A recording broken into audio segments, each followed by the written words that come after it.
ক্ষমতা ত্যাগ করার সিদ্ধান্ত গ্রহণ করেছিলেন, যদিও বা তিনি আনুষ্ঠানিকভাবে পদত্যাগ করেন। তো মাননীয় প্রধানমন্ত্রী তো চাইলে ক্ষমতায় থাকতে পারতো, আরো বল প্রয়োগ করে ক্ষমতায় থাকতে পারতো। তিনি যদি ডাক দিত আওয়ামী লীগের সমস্ত নেতা কর্মীদের, তোমরা ঢাকায় আসো, গণভবনের চারপাশে আসো, আসতো না? অবশ্যই। মাননীয় প্রধানমন্ত্রী আমাকে নিজে বলেছেন যে আমি এই ধরনের রক্তপাতের মধ্যে ক্ষমতায় থাকতে চাই না, আমাকে নিজে বলেছেন। সুতরাং তিনি যদি চাইতেন, তিনি কিন্তু আরো বল প্রয়োগ করে ক্ষমতায় থাকতে পারতেন। তিনি চান নাই দেশে এই হানাহানি অব্যাহত থাকে, সেজন্যই তিনি ক্ষমতা ত্যাগ করার সিদ্ধান্ত গ্রহণ করেছিলেন, যদিও তিনি আনুষ্ঠানিকভাবে পদত্যাগ করেন না। পদত্যাগ করেননি বলতে যেটা আমরা মাঝখানে শুনেছি যে পদত্যাগ পত্র নেই বা সাইন করেননি, সেই বিষয়টি কি আপনি বলছেন নাকি উনি? না, তিনি যে পদত্যাগ করেছেন সেটি অর্থাৎ অডিও অর লিখিত কোনো কিছু তো নাই। এটা তো মাননীয় মহামান্য রাষ্ট্রপতিও বলেছেন যে তার কাছে কোনো লিখিত ডকুমেন্ট নেই। আপনার কি মনে হয় যে আগামী নির্বাচনের কথা বলা হচ্ছে, আলোচনা হচ্ছে যে ফেব্রুয়ারিতে নির্বাচন হবে, এই নির্বাচনে আওয়ামী লীগের কোনো সুযোগ আছে কিনা? যদিও এখানে বলা হচ্ছে যে বিচার এবং সংস্কারের কথাটা উল্লেখ আছে, তো বিচার শেষ না হওয়া পর্যন্ত আওয়ামী লীগের কর্মকাণ্ড নিষিদ্ধ। সেই প্রেক্ষাপটে নির্বাচনের বিষয়ে আওয়ামী লীগের কি ভাবছেন? বা কি আমাদের মানে প্রধান উপদেষ্টাও কয়েকদিন আগে বলেছিলেন যে আওয়ামী লীগের সিদ্ধান্ত নিতে হবে তারা নির্বাচনে আসবে কি আসবে না। তো সমস্ত প্রেক্ষাপট মিলে আপনি কি বলবেন নির্বাচনের বিষয়ে, আগামী নির্বাচন? দেখুন, প্রথমত ফেব্রুয়ারিতে নির্বাচন করার ঘোষণা এখনো সরকার দেয়নি, কিন্তু সরকার এখনো পর্যন্ত সরকারের পক্ষ থেকে যে ঘোষণা আছে সেটা হচ্ছে এপ্রিলের প্রথমার্ধে নির্বাচন হবে। এবং এখানে বিএনপির ভারপ্রাপ্ত মহাসচিবের সাথে লন্ডনে বিএনপির ভারপ্রাপ্ত চেয়ারম্যানের সাথে বৈঠক করে যেটি বলা হয়েছে, যদি এই হয় তাহলে ফেব্রুয়ারির প্রথমার্ধে নির্বাচন হতে পারে, সেই কথা বলেছে। সেটি বলে যাওয়ার পর কিন্তু এখনো পর্যন্ত সরকারের পক্ষ থেকে সেটির সপক্ষে কোনো কিছু বলা হয়নি। সুতরাং আমি প্রচন্ডভাবে সন্দিহান আসলে ফেব্রুয়ারিতে কোনো নির্বাচন আদৌ হতে যাচ্ছে কিনা। সেখানে যৌথ বিবৃতিতে যেটা বলা হয়েছে, যৌথ বিবৃতিতে বলা হয়েছে যে বিচার যদি হয়, এই সংস্কার যদি হয় এবং সবকিছু অনুকূলে থাকে, আরো precondition, there are many conditions, and এই কন্ডিশন গুলো যদি ফুলফিল হয় তাহলে ফেব্রুয়ারির প্রথমার্ধে নির্বাচন করা যেতে পারে। হবে এটা বলা হয়নি, করা যেতে পারে। কিন্তু সেই ঘোষণা দেওয়ার পর তারপর কিন্তু গিয়ে এখনো পর্যন্ত সরকারের পক্ষ থেকে কিছুই বলা হয়নি। তো আমি মনে করি যে সরকারের আসলে সেই সময় নির্বাচন দেওয়ার কতটুকু ইচ্ছা আছে, that is a big question. আর বিএনপি যেটি সন্দেহ করছে সেটা এপ্রিল মাস হচ্ছে নির্বাচনের জন্য কখন উপযোগী সময় নয়। কেন এপ্রিল মাসকে বেছে নেওয়া হতো? 28শে এপ্রিল ঘূর্ণিঝড় হয়েছিল, আপনার মনে আছে? 91 সালে মনে আছে। এরকম পরিস্থিতি আমি শেষ করে নিই, আপনার প্রশ্নের উত্তর কিন্তু আমি দেইনি এখন, তো সরি। এই কারণে একটু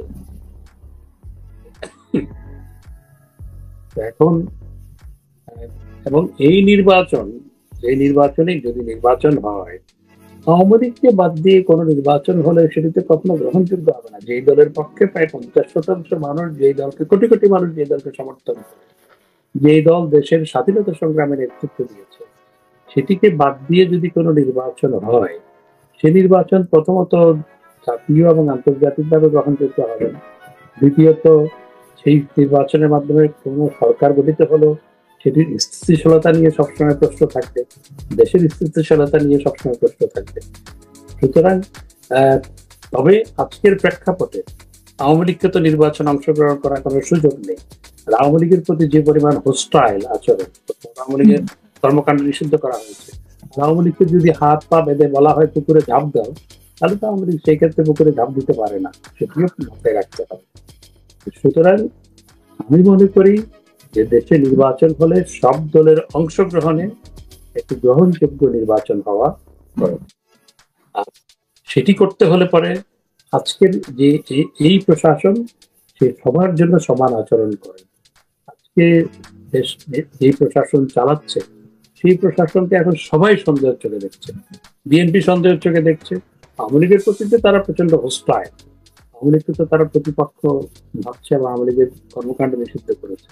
বিএনপি তাদেরকে আহ, বিশ্বাস করে না, এনসিপিও তাদের মধ্যে বিশ্বাস করে না, আবার জামাতও প্রশ্ন রাখে, এবং সবার আজকে সন্দেহের তীর তাদের দিকে। সুতরাং এই পরিস্থিতিতে এই সরকারের পক্ষে আদৌ নির্বাচন করা বা গ্রহণযোগ্য একটি নির্বাচন করা তো কোনোভাবেই সম্ভব না।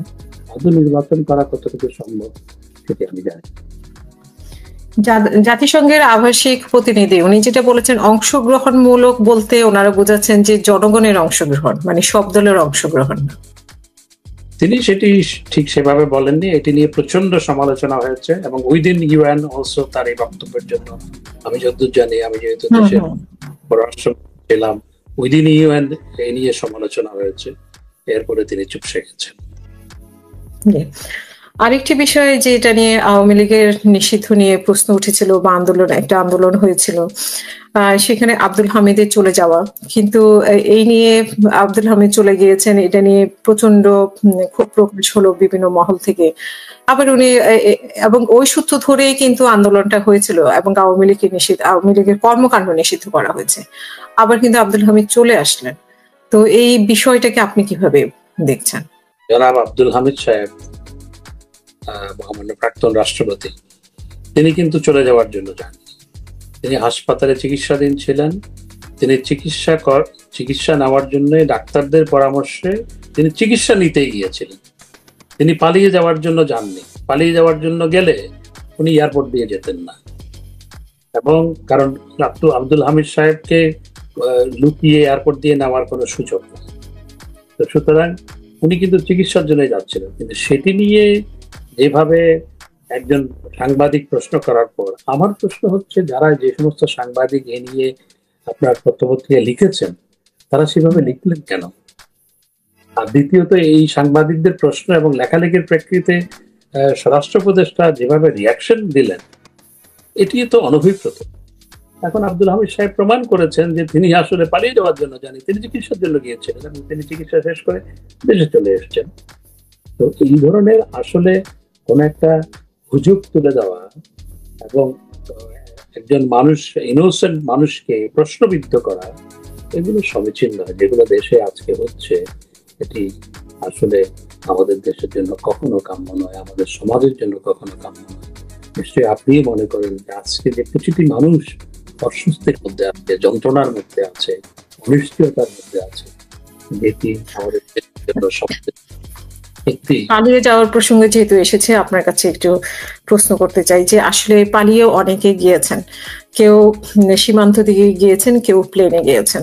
তো সেই প্রসঙ্গে মানে অনেক কড়াকড়ির মধ্যে যারা এয়ারপোর্ট দিয়ে পালিয়ে গিয়েছেন, কিভাবে গেছেন, তার মধ্যে আপনিও একজন, যে পালিয়ে না, আপনি চলে গেছেন দেশের বাইরে। তো সেটা আসলে কিভাবে সম্ভব হয়েছে?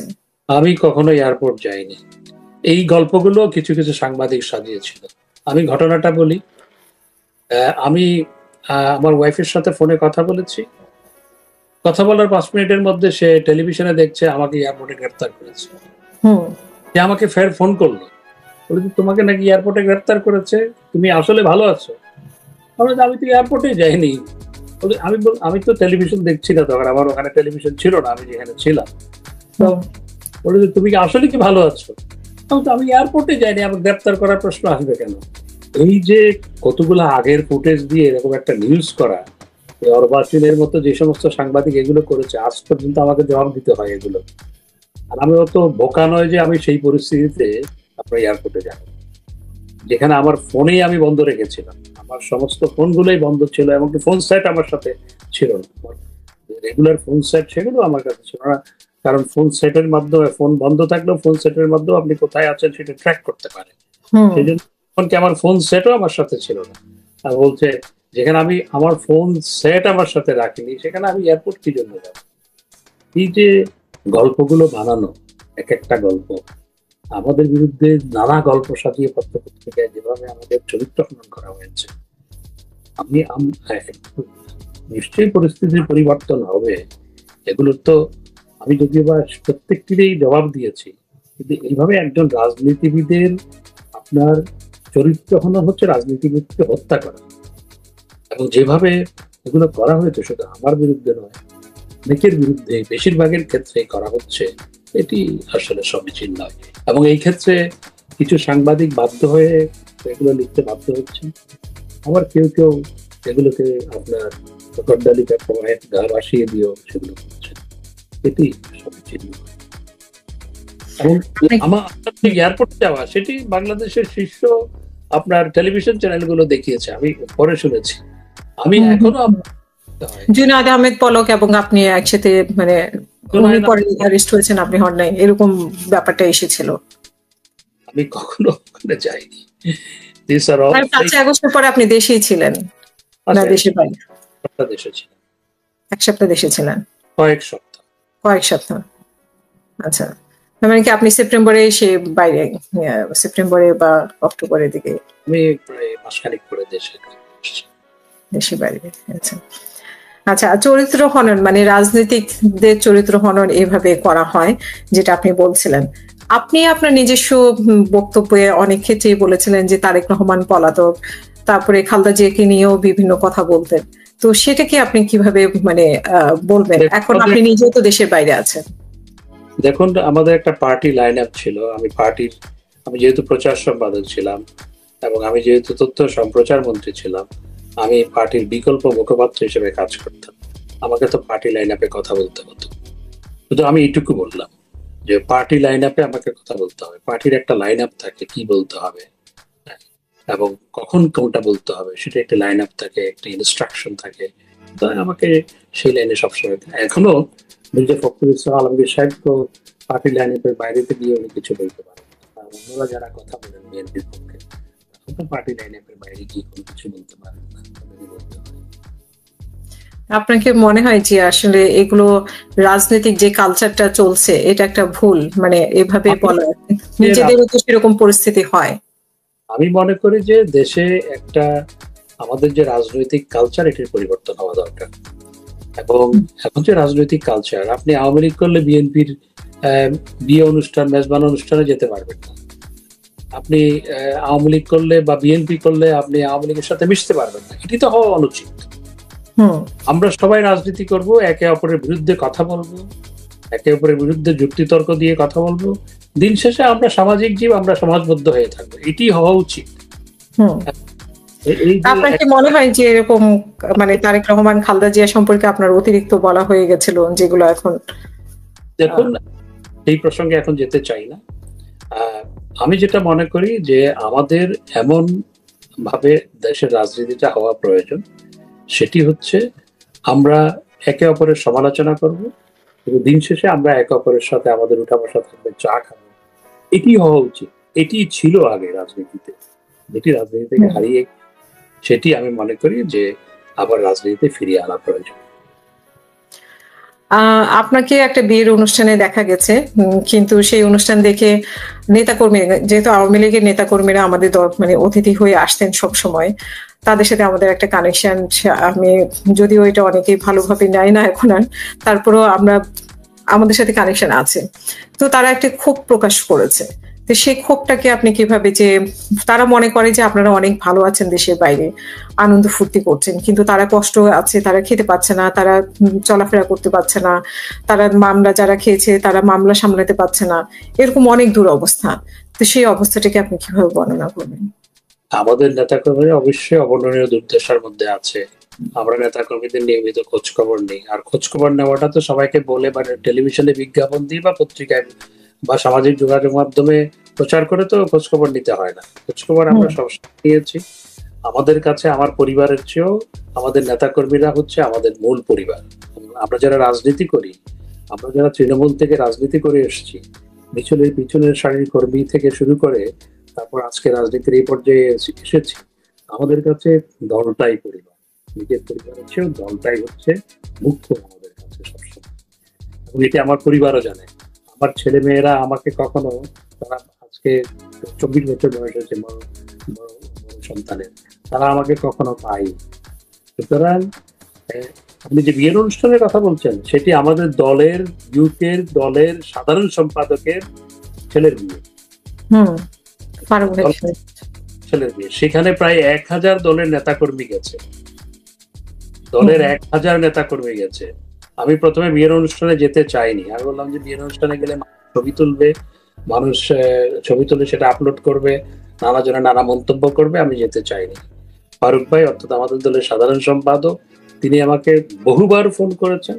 শেষমেশ উনি যাওয়ার জন্য আমার জন্য লোক পাঠিয়েছেন, গাড়ি পাঠিয়েছেন। এরপর আমি ব্যারিস্টার রিজুম সহ কয়েকজনের সাথে আলাপ করলাম যে আমি তো যেতে চাইনি, কিন্তু ফারুক ভাই তো এরকম আমাকে যাওয়ার জন্য বলছেন।